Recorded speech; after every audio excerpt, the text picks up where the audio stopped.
Insurance ఒక ఖర్చు కాదు. అది మీ ఫ్యామిలీకి ఇచ్చే సెక్యూరిటీ. కానీ ఒక్కసారి ఆలోచించండి. పొల్యూషన్ ఎంత పెరుగుతుంది? మన ఫుడ్ హ్యాబిట్స్ ఎలా మారిపోతున్నాయి? మన లైఫ్ స్టైల్ ఎంత స్ట్రెస్‌ఫుల్ గా మారిపోయింది? మనకిప్పుడేమీ లేనట్టే అనిపించినా రియాలిటీగా ఏమవుతుందో ఎవ్వరికీ తెలీదు. ప్రజలంతా చెప్పే ఒకే ఒక విషయం, ఈ రోజుల్లో ఎవరైనా హెల్త్ ఇన్సూరెన్స్ తీసుకున్నారా అని అడిగితే వాళ్ళు చెప్పే ఒకే సమాధానం, మాకు ఆరోగ్యం బాగే ఉంది. మాకు అవసరం లేదు. మా ఫ్యామిలీ కూడా అంతా ఆరోగ్యంగా ఉన్నారంటారు. కానీ గుర్తుపెట్టుకోండి, డయాబెటిక్స్, బీపీ, హార్ట్ ఇష్యూస్ ఇవేవి చెప్పి రావు. మనకు ఆరోగ్యం బాగానే ఉందనిపించడం వేరే విషయం. రియాలిటీ వేరే విషయం. ఇన్సూరెన్స్ ఖర్చు కాదు. మీ కుటుంబానికి ఇచ్చే రక్షణ. ఇన్సూరెన్స్ లేకపోతే ఏమవుతుంది? ఒక్కసారిగా ఆలోచించండి. 2-3 లక్షల హాస్పిటల్ బిల్ ఒక్కసారిగా మన మీదే పడుతుంది. ఇన్సూరెన్స్ లేకపోతే అదంతా మనమే కట్టుకోవాలి. అది ఫ్యామిలీకి పెద్ద షాక్ అవుతుంది. నాకు తెలిసిన ఒక ఫ్యామిలీ, వాళ్ళు ఒక చిన్న సిటీలో ఉండేవాళ్ళు. నెలకి 5,000-10,000 కూడా వాళ్ళకి సేవింగ్స్ ఉండేవి కాదు. అందులో మన తెలుగు ట్రెడిషన్స్ గురించి తెలిసిందే కదా! ఫ్యామిలీ ఫంక్షన్స్, అబ్లిగేషన్స్, సేవింగ్స్ చాలా కష్టం. చాలా కష్టపడి సేవ్ చేసి ఒక హాస్పిటల్ బిల్లు కూడా తెచ్చుకోలేకపోయారు. వాళ్ళు 2-3 లక్షల వరకు సేవ్ చేస్తే హాస్పిటల్ బిల్లు 1,00,000 ఎక్కువ వచ్చింది. అంటే 1,00,000 ఎక్కువ కట్టాల్సి వచ్చింది. 2 సంవత్సరాల కష్టం 2 వారాల్లో అయిపోయింది. అప్పు కూడా మిగిలింది.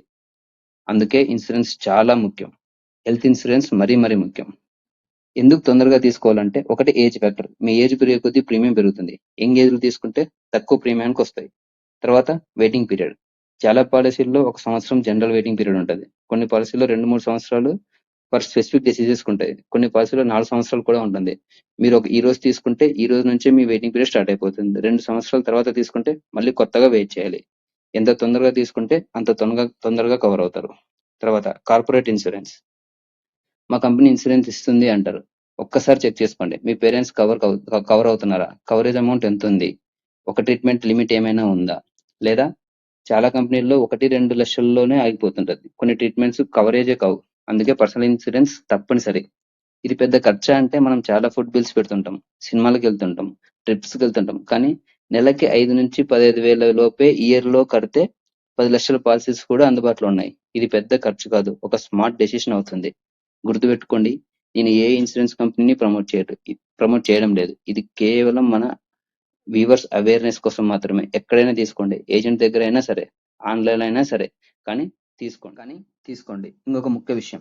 మీకెవరికైనా ఇప్పుడే వెంటనే ఇన్సూరెన్స్ కవర్ అయిపోవాలి, వెయిటింగ్ పీరియడ్ కూడా అవసరం ఉండకూడదు అనుకుంటే, డెఫినెట్‌గా అలాంటి వాళ్ళకి కూడా ఒక ఆప్షన్ ఉంది. రైడర్స్ యాడ్ చేసుకోవచ్చు. ఎవరికైనా డయాబెటిక్స్ గానీ, బీపీ గానీ, హార్ట్ ఇష్యూస్ ఉంటే రైడర్స్ వాళ్ళ డిసీజ్‌ని బట్టి, వాళ్ళకున్న డిసీజ్ పీరియడ్‌ని బట్టి రైడర్స్ అమౌంట్ ఫిక్స్ అయిపోతది. ఒక్కసారి చెక్ చేసుకోండి. మాస్కులు, సర్జికల్ ఎక్విప్‌మెంట్స్ ఇలాంటివన్నీ కూడా కవర్ అవ్వడానికి రైడర్స్ ఉంటాయి. ఒక్కసారి చూసి యాడ్ చేసుకోండి. ఇది మీకు చాలా హెల్ప్‌ఫుల్ అవుతుంది.